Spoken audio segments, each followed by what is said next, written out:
serin trong lệ thật tình lâu tuổi nhân gieo mà se anh không to lo cất anh về anh lo anh lâu kêu lệ ô cất tin lại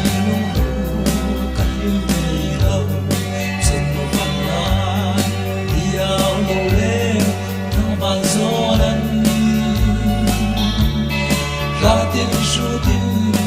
thấy sâu lâu sẽ tiếng xa kể mi angin đi trên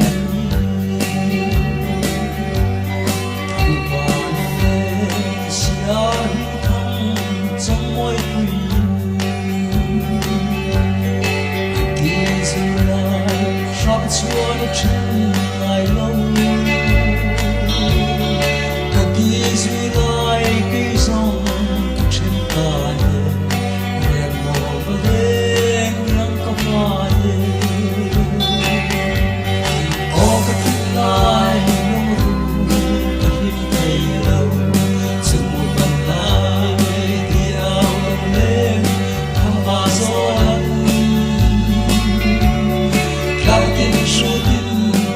thấy sâu lâu sẽ tiếng xa cây mi angin đi trên cái tình xưa nhiều lấy an chưa đông ra lọ xe từng lòng xe hôm sáng qua đây nắng đêm xin nung căn ruộng đi sông về mặt nào để chín đón nông yêu ca ô cái tin ai nung ru cái đêm đi đâu chừng một vòng đá đi ao lâu lên thăng bàn gió lăn ra tiếng ru tim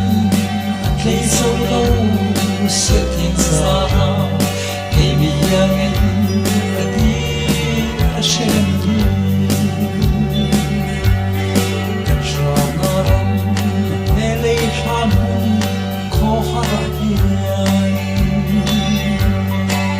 lên thành